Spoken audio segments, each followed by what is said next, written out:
छत्तीसगढ़ में कांग्रेस सरकार के कार्यकाल के 3 साल पूरे हो चुके हैं और इस 3 साल में अगर बात की जाए तो छत्तीसगढ़ के स्वाभिमान की बात की जा रही है। बात है अभिमान के, छत्तीसगढ़ के स्वाभिमान के। और इन 3 सालों में अगर समावेशी विकास की बात की जाए और इन समावेशी विकास को हम समझने की कोशिश करेंगे। हमारे साथ में कृषि मंत्री रविंद्र चौबे जी मौजूद हैं। आपका बहुत बहुत स्वागत है साधन न्यूज के खास कार्यक्रम में। मंत्री जी, अगर समझा जाए समावेशी विकास में न्याय योजना काफी अहम रहा, चाहे न्याय राजीव गांधी किसान न्याय योजना हो, चाहे गोधन न्याय योजना हो। इन न्याय योजना ने यहाँ की तस्वीर बदल दी। हमने जब मध्य प्रदेश से छत्तीसगढ़ का बंटवारा किया था तब हम लोग कहा करते थे कि हमारा छत्तीसगढ़ हिंदुस्तान का सबसे समृद्ध राज्य बनेगा, सबसे खूबसूरत राज्य बनेगा। लेकिन दुर्भाग्य से 15 साल भारतीय जनता पार्टी की हुकूमत रही। काम और विकास, उनका पैमाना जो था वो केवल राशि का खर्च करना था। उससे लोगों को लाभ क्या हो रहा है इसके बारे में पूरे 15 साल में एक भी कार्य योजना तैयार नहीं हुई थी। जैसे ही छत्तीसगढ़ के किसानों ने, छत्तीसगढ़ के मतदाताओं ने कांग्रेस को सरकार बनाने के लिए और आदरणीय भूपेश जी के नेतृत्व में 3/4 से अधिक बहुमत देकर के सत्ता कांग्रेस को दी, उसी तारीख से आदरणीय मुख्यमंत्री जी ने पहली नोटशीट से छत्तीसगढ़ में जिस समावेशी विकास की आप बात कर रहे हैं उसको लेकर के आगे बढ़ने का काम किया। शपथ लेने के 1 घंटा के अंदर ही छत्तीसगढ़ के लगभग 11,000 करोड़ की कर्ज माफी, ये बड़ी हिम्मत का काम है। ये करने का मादा और किसी में हो नहीं सकता। दूसरा आदेश नोटशीट में जारी हुआ कि छत्तीसगढ़ को हम लोग धान का कटोरा कहते हैं। किसानों का उत्पादन धान सबसे ज्यादा होता है और 2500 रुपया क्विंटल प्रति क्विंटल देने का आदेश। मैं समझता हूँ हिंदुस्तान में किसानों को इतनी राशि आज तक कभी और किसी सरकार ने नहीं दिया जो आदरणीय भूपेश बघेल जी ने दिया। लगातार 3 सालों में 1.5 साल कोरोना के समय को अगर आप निकाल दें और केंद्र सरकार से लगातार रुकावटों को, अगर बाधाओं को अगर आप देखेंगे तो जिस तरीके से यहाँ के गरीबों के लिए, यहाँ के किसानों के लिए, यहाँ के छोटे व्यापारियों के लिए, यहाँ के उद्योगों के लिए, यहाँ के वनवासियों के लिए, यहाँ के आदिवासियों के लिए, यहाँ के मजदूरों के लिए हमने योजनाएं दी। तो कहने का आशय ये है कि बजट की राशि का सदुपयोग लोगों के खुद के विकास के लिए होना चाहिए, आम जनता के विकास के लिए होना चाहिए। राजीव गांधी किसान न्याय योजना में जहाँ हम लगभग 23 लाख किसान इस बार पंजीकृत हुए हैं, 23 लाख किसानों को अगर लाभ दे रहे हैं तो गोधन न्याय योजना के अंतर्गत भी लगभग 2 लाख से अधिक गोपालकों को सीधी राशि दी जा रही है। इसी तरीके से हम लोगों ने खेतिहर मजदूर न्याय योजना भूमिहीन के गरीबों के लिए जो शुरू अभी करने जा रहे हैं, उसका भी पंजीयन 4.5 लाख से अधिक हो चुका है। तो आने वाले समय में आप देखिएगा छत्तीसगढ़ का ऐसा कोई भी व्यक्ति हो, चाहे मजदूर हो, चाहे किसान हो, चाहे आम इंसान हो, चाहे गोपालक हो, शेष नहीं रहने वाला है जिसको छत्तीसगढ़ की न्याय योजना से सीधा लाभ ना हो। और जहाँ तक समावेशी का, लोग कहते थे कि शहर भारतीय जनता पार्टी के साथ है, व्यापारी भारतीय जनता पार्टी के साथ है, लेकिन अब व्यापारियों को भी यह एहसास हो गया कि गरीबों के हाथों में अगर पैसा जाएगा, किसानों के जेब में पैसा जाएगा। और छत्तीसगढ़ सरकार ने जो कार्यक्रम दिए हैं उसी के कारण रायपुर शहर के सारे बाजार गुलजार हैं। आप टेक्सटाइल मार्केट कहें, आप ऑटोमोबाइल मार्केट कहें, आप सराफा मार्केट कहें, आप जिस बाजार को भी अगर आप देखेंगे वहाँ अगर गुलजार है, रौनक है, व्यापारियों को भी अगर लाभ अर्जित हो रहा है तो केवल और केवल छत्तीसगढ़ सरकार की, आदरणीय मुख्यमंत्री भूपेश बघेल की कल्पनाओं में जिन कार्यक्रमों को उन्होंने मूर्त रूप दिया उसके कारण हो रहा है।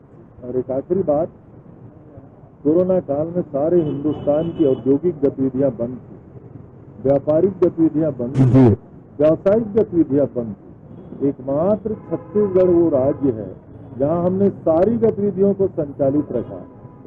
एग्रीकल्चर सेक्टर के तो गतिविधियां और द्रुत गति से चालू हुई और इसलिए आप कह सकते हैं कि यहाँ जीएसटी का कलेक्शन है, यहाँ व्यापार का जो मापदंड है वो सब कुछ उत्कृष्ट रहा है। तो इस कोरोना के काल में भी आप देखेंगे सारे हिंदुस्तान में 7 राज्य की सरकारों ने तो अपने कर्मचारियों के वेतन काटे। खुद मोदी जी ने सांसदों के 2 साल के सांसद निधि को रोक दिया, लेकिन छत्तीसगढ़ एकमात्र सरकार है जहां हमने ना अपनी कोई योजनाएं रोकी, न हम किसी कर्मचारी का 1 रुपया वेतन काटे। हम जो कार्यक्रम चला रहे हैं उन सारे कार्यक्रमों को हमने संचालित रखा। तो आप ये कह सकते हैं कि इन 3 सालों में आदरणीय मुख्यमंत्री भूपेश बघेल जी के नेतृत्व में छत्तीसगढ़ सरकार ने जो लक्ष्य निर्धारित किया है उसको प्राप्त करने की दिशा में हम लगातार आगे बढ़ रहे हैं। और इन तमाम बातों के बीच में एक बात जिसमें बातचीत करना बहुत जरूरी है, वर्मी कंपोस्ट खाद को लेकर, क्योंकि छत्तीसगढ़ में इसमें एक माइलस्टोन फासला तय किया है। अभी 1 सप्ताह पहले central minister of health and fertilizer Mansukh bhai से वीडियो कॉन्फ्रेंसिंग में सारे हिंदुस्तान के कृषि मंत्री जुड़े थे। हमने उनको बताया कि हमारे यहाँ 11,000 ग्राम पंचायतों में हम गोठान का निर्माण करने जा रहे हैं। 7,777 ग्राम पंचायतों में हम गोठान का निर्माण कर लिए हैं। 5,000 से अधिक गोठानों में हम वर्मी कंपोस्ट बना रहे हैं। छत्तीसगढ़ में 114 करोड़ रुपया गोबर की खरीदी 2 रुपये किलो में हम खरीदते हैं। हम गरीब गोपालकों को राशि दे चुके हैं। 14 lakh quintal vermi compost Chhattisgarh में हम तैयार कर चुके हैं। उसमें से 10 लाख क्विंटल वर्मी कंपोस्ट हम किसानों के खेतों में पहुंचा चुके हैं। आशा ये है कि जो पूरे देश में खाद का संकट है, आप रोज देख रहे हैं उत्तर प्रदेश में, हरियाणा में, पंजाब में और मध्य प्रदेश में किसानों की लाइनों में लाठियां चल रही खाद के लिए, लेकिन छत्तीसगढ़ एकमात्र राज्य है जहां हमने वर्मी कंपोस्ट बनाने का काम शुरू किया। तो मनसुख भाई ने सारे हिंदुस्तान के कृषि मंत्रियों से कहा कि छत्तीसगढ़ का ये जो मॉडल है इसको सारे देश में लागू किया जाना चाहिए। इसकी स्वीकार्यता बढ़ी है और आपको सुनकर के खुशी होगी, पार्लियामेंट की 4 कमेटियों ने हमारी गोधन न्याय योजना की प्रशंसा की है। राजस्थान, गुजरात जैसे विकसित राज्यों के प्रतिनिधि मंडल छत्तीसगढ़ में आकर के देख चुके हैं कि आखिर गोधन न्याय योजना के अंतर्गत गरीबों को गोबर खरीदी में पैसा कैसे दिया जा रहा है, वर्मी कंपोस्ट बनाकर किसानों को कैसे वितरित किया जा रहा है।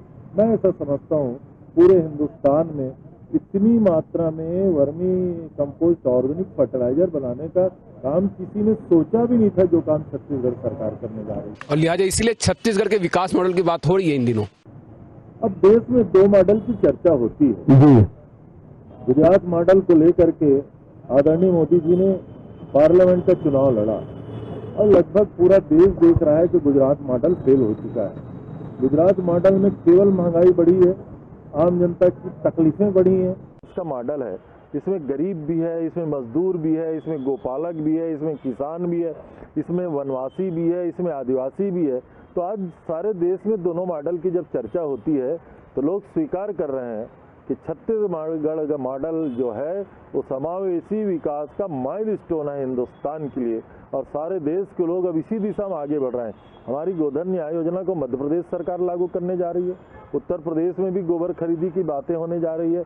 और जब देश के माननीय फर्टिलाइजर मिनिस्टर ने कह दिया कि सारे हिंदुस्तान में इसको लागू किया जाना चाहिए, तो मैं समझता हूँ छत्तीसगढ़ का ये अपने आप में इसका श्रेय आदरणीय मुख्यमंत्री जी को जाता है। मॉडल ऐसा था जिसमें कहा यह जा रहा था कि किसानों की आय 2022 तक दोगुनी हो जाएगी, लेकिन छत्तीसगढ़ के विकास के मॉडल ने वो कर दिखाया। दोनों अलग बात है। जब लोकसभा के चुनाव में आदरणीय मोदी जी गए तो उन्होंने कहा था कि किसानों की आय दुगनी करेंगे, हम किसानों को इनपुट में मदद करेंगे, स्वामीनाथन आयोग की रिपोर्ट लागू करेंगे। दुर्भाग्य से तीनों बातें नहीं हुई, और जब किसानों ने मांग की तो पूरा दिल्ली के चारों तरफ आपने किलेबंदी कर दी। 1 साल से अधिक समय तक किसान आंदोलन करते रहे। और दूसरी तरफ छत्तीसगढ़ के किसानों के बारे में मैं कह सकता हूँ, पहले साल हमने लगभग 21,000 करोड़ रुपया धान खरीदी में किसानों को दिया था, दूसरे वर्ष 23,000 करोड़ रुपया दिया था, पिछले साल 24,000 करोड़ रुपए किसानों के खाते में गया, और इस साल 1 करोड़ 5 लाख मीट्रिक टन धान की खरीदी का मतलब है 27,000 करोड़ रुपया किसानों को उनके खातों में हस्तांतरित होने वाला है। इसका आशय क्या है? हमारे छत्तीसगढ़ में 1,08,000 करोड़ का बजट है, और 3 साल में अगर छत्तीसगढ़ की सरकार आदरणीय भूपेश जी लगभग 1 लाख करोड़ रुपया किसानों के खातों में हस्तांतरित कर चुके हैं, तो ऐसा ना भूतो ना भविष्यति, यही है छत्तीसगढ़ मॉडल। पूरे देश में जहाँ युवा किसी सेक्टर से जुड़ नहीं गए थे, लेकिन अगर यहाँ किसानों की संख्या बढ़ रही है तो निश्चित तौर से युवा अब किसी सेक्टर में इंटरेस्ट ये पूरे देश में अपने आप में सोचने को मजबूर कर रहा है लोग पहले गांव से शहरों की ओर माइग्रेट करते थे, नौकरी की तलाश में लोग शहरों की भागते थे, लेकिन छत्तीसगढ़ में पढ़े लिखे नौजवान भी अब गांव में खेती की ओर जा रहे हैं। ये दिखाई दे रहा है। भारतीय जनता पार्टी की हुकूमत जिस समय समाप्त हुई तो यहाँ 17 लाख किसानों का केवल पंजीयन था, 5.5 लाख किसानों का पंजीयन बढ़ गया। इसका आशय है कि 5.5 लाख किसान हमारे बढ़ गए। तो छत्तीसगढ़ में किसानों का जो शहरों का और नौजवानों का जो रुख है वो खेती की तरफ जा रहा है। और आने वाले समय में हम जो गोठान में रूरल इंडस्ट्रियल पार्क बनाने जा रहे हैं, हम उनकी मार्केटिंग की व्यवस्था करने जा रहे हैं। हम गांव में जो बापू का ग्राम स्वराज था उसको स्वराजी गांव योजना के माध्यम से हम लागू करने जा रहे हैं। तो आप देखेंगे गांव में हमारे रोजगार भी उपलब्ध होंगे, गांव में हमारी मार्केटिंग की भी व्यवस्था होगी और गांव हमारा समृद्ध होगा, स्वावलंबी बनेगा। नवा छत्तीसगढ़ के 36 महीने के जो कीर्तिमान है उसमें हमने चर्चा की। कुछ अहम बात जो आप यहाँ पर रखना चाहेंगे? सबसे अहम बात यह है कि वेलफेयर स्टेट कहा जाता है राज्यों को, और वेलफेयर स्टेट में डेवलपमेंट और इंफ्रास्ट्रक्चर के काम तो सभी सरकारें करती हैं, लेकिन जो ह्यूमन रिसोर्सेज है, जो इंसान है, उसको मदद करने के बारे में योजनाएं बनाने का काम जो छत्तीसगढ़ सरकार ने किया, मैं समझता हूँ इसको सारे हिंदुस्तान में लागू किया जाना चाहिए। पूरे हिंदुस्तान में लागू करना चाहिए छत्तीसगढ़ के विकास का मॉडल। निश्चित तौर पर छत्तीसगढ़ नवा छत्तीसगढ़ के जो 36 महीने के जो कीर्तिमान है उसको लेकर हमने आज खास चर्चा की कृषि मंत्री रवि चौधरी से। आपका बहुत बहुत धन्यवाद करना चाहिए। जी नमस्कार। सामान्य खबरों को सीखा जाएगा।